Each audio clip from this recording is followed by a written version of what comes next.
Welcome back, tribe. We may have uncovered a hidden agenda here. I don't know how PC this topic will be, but let's find out here. The truth about soy boys, and then we have some articles to support this. So let's just watch this by US Chronicle. Give them some support. Thank you, whoever recommended this.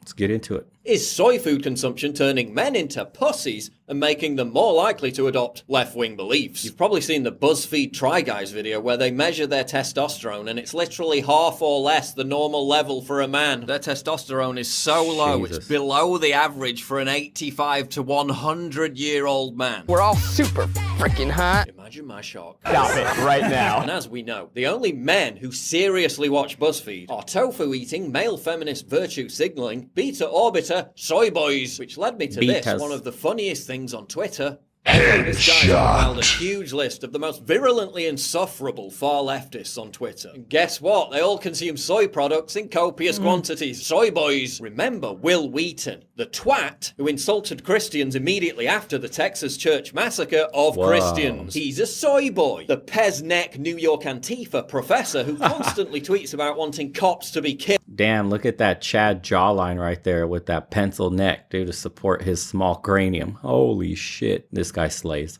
He's a soy boy. Casey Newton, the Verge editor, who said he'd walk through fire for Hillary Clinton. He's a soy boy. Arthur Chu, the Jeopardy winner, who's such a good feminist, he wants to wipe out all men and admits he can't satisfy his wife. He's a soy boy. He's such a soy boy. He thinks Starbucks charging extra for soy milk is racist. This guy who said he was suicidal because he's ethnically white. He's a soy boy. This Tumblr male feminist who brags about how woke he is. He's a soy boy. This dude who's such an ardent feminist, he took his... Why I took my wife's last name. You know, I say save the simps because we're never going to change the state of society without saving these men, but I don't think some of these men can be saved, man. Some of them are too far gone. His wife's last name. He's a soy boy. This idiot who thinks saying all lives matter is racist and hates his own family because they're conservative. He's a soy boy. This communist who thinks anyone who disparages soy is a fascist. He's a soy boy. Jesse Cox, the comedian who said he'd rather die than see America stop taking in refugees. He'd be a soy boy. And that's the thing. There seems to be an even closer correlation between male feminist virtue signalers who defend Muslim refugees and their soy fetish, despite the fact that the mass importation of people from a society that literally produced something called the rape game is putting more women at risk than ever before. Yeah, not very feminist that, is it? Say it loud, say it clear, refugees are welcome here. Delicious tofu dog. Soy boy. If the US cared about civilians in Syria, maybe it shouldn't have stopped accepting them as refugees. When your local Thai food spot calls you back to make sure you only want 2 orders of tofu drunken noodle because you usually order 3. Soy boy. If you're LGBT and support Trump's Muslim and refugee bans, you're putting many of our brothers and sisters at risk, and fuck you! Soy isn't healthy. Okay, but I'm literally using it as a dairy substitute, so what's your point? Soy boy. Non-refugee men are far more likely to be rapists statically. Stop being a xenophobe! It's so mind-blowing that it's men who propagate this. If it was women, you could understand. Like, yeah, women being women, complaining, whatever. You can make whatever excuse you want up for them. But how could another man have this much vitriol towards other men? Literally aiding in the downfall of masculinity that we see today. This is why cancel culture has exploded. This is why being a professional complainer, a cry bully, a professional victim has exploded in society. We have produced the weakest men the world has ever seen. This guy posted a picture of his soy-filled fridge, then said if his own son turned into a woman because of eating too much soy, he wouldn't see it as a negative. Soy boy. I wonder if the Norwegian guy who felt guilty about the Muslim migrant who raped him being deported is also a soy boy. Bet he is. What is it about soy that turns men into such spineless wimps? I mean, this guy is such a total pussy, it's stunning. Soybeans contain high amounts of phytoestrogens, organic compounds that mimic the female hormone estrogen in the human body. This reduces testosterone and lowers male sperm count. Men who eat half a serving of soy a day have 34 million fewer sperm per millimeter than those who don't. Men with low testosterone have impaired sexual functioning. They lose their libido. Men with high estrogen take on feminine traits. They find it harder to handle stress. I'm triggered. They become less assertive. They become low energy. Ethan Klein. Their voices get higher, their genitals shrink, they lose muscle tone, and they lose hair. The fact that they use soy therapy for women that are post-menopause meaning that their femininity has sort of dropped, right? They don't have as much estrogen. They use soy to produce more womanly hormones for those types of women. Is a clear indicator to me that I don't want to take that shit because I don't want to be more womanly. Men with high testosterone handle dramatic situations better. They don't get scared by loud noises.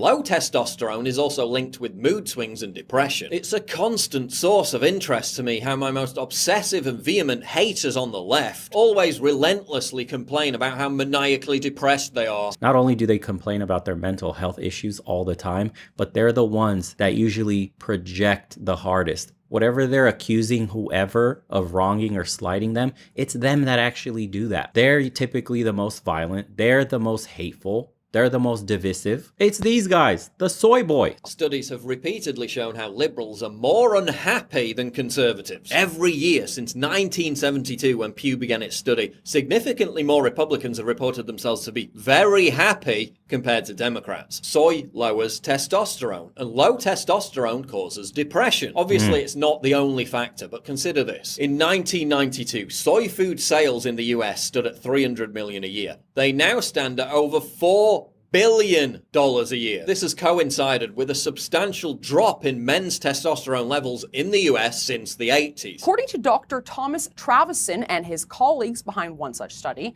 the average levels of the male hormone are dropping by about 1% per year. This means that a 40-year-old man in 2017 would have testosterone levels about 20% lower than a 40-year-old in 1997. Surgeons are also conducting an all-time record number of operations to reduce man boobs. Could soy be one of the causes of this surge in men growing Babylons? And I'm not talking about obesity. We're talking about otherwise healthy and lean boys and young men suffering from gynecomastia, otherwise known as bitch tits. According to Dr. Kayla T. Daniel, the cause is environmental estrogens, including, you guessed it, soy. All of those soybeans contain phytoestrogens, that's plant estrogens, and they are a form of estrogenizing influence on the body. And vegans will sit here and try to convince you why that diet is optimal for human health. Your brain is already rotting. They have studies that show vegans in later years in their life have an insane rate of dementia and Alzheimer's compared to meat eaters. Kids who are put on the vegan diet, babies, young children, literally have their teeth start falling out. Their hair starts falling out. They have brain fog, cognition issues. It's insane. They create hormonal havoc. They create endocrine disruption. And who's most at risk? Well, boys who were on soy infant formula when they were babies, boys who grew up and their brains and bodies developed on soy milk and other phytoestrogenic foods, and young men and older men who get health conscious and start drinking a lot of soy milk and eating soy shakes and soy energy bars. Moobs can be one of the side effects. After retired US Army intelligence officer James Price was diagnosed with gynecomastia, he was found to have estrogen levels in his bloodstream 8 times the normal limit for men. Take a rough guess at what Hold on, what did that say? Go back a little bit. Tests further reveal that estrogen levels in his bloodstream were 8 times higher than normal limits for men, higher even than levels typically seen in healthy women. Price's estrogen was so high, in fact, that the doctors were at a loss to explain it. One of the physicians became so frustrated that he eventually accused Price of secretly taking estrogen. Oh my lord. I knew it was bad, but I didn't know it was that bad. I'm a meat eater through and through, boys. I only do meats, fruits. That's it. Occasional veggies here and there. And I love my green tea. Estrogen levels in his bloodstream 8 times the normal limit for men. Take a rough guess at what Price's favourite drink insane. was. Soy milk. Parents are switching their infants over to soy baby formula in droves. 25% of babies in America are now fed soy infant formula. A baby exclusively fed soy formula receives the estrogenic equivalent of at least 5 birth control pills per day. So that's... Holy hell. So we're creating an army of low-T simps. This is why the simpocalypse is upon us. This is why men are weaker than ever. Suggests that rather than people with already pre-existing left-wing beliefs being attracted to vegan-style tofu soy diets, we're actually creating an army of soy boys Oh, there he from is. birth. What a terrifying thought. And let's be clear, I'm not talking about gay people. I don't think soy changes sexuality. I'm talking about effeminate acting straight guys. Let's call them try guys. When it comes to men actually BuzzFeed males. behaving and acting like men, soy is the silent killer. We're losing an entire generation of young men to soy. Okay, and then they had a famous video on BuzzFeed about all those men that got their testosterone level tested, which he cited in the video earlier, and their test levels were absolutely through the dirt. The highest one scored 363. And then the important part of this one is an academic study from researchers at Brunel University London assessed 171 men looking at their height, weight, overall physical strength, and bicep circumference, along with their views on redistribution of wealth and income inequality. The study, published in the Evolution and Human Behavior Journal, found that weaker men were more likely to favor socialist policies than stronger men. Doesn't end there, though. We got this one here that says, study reveals administrating testosterone to Democrat males induces a redshift to conservatism. Okay, the beta male is real, and he has low testosterone and votes Democrat. Again, and they cite these beta males. Let me make this big so you can see what these guys look like. This is the modern man right here.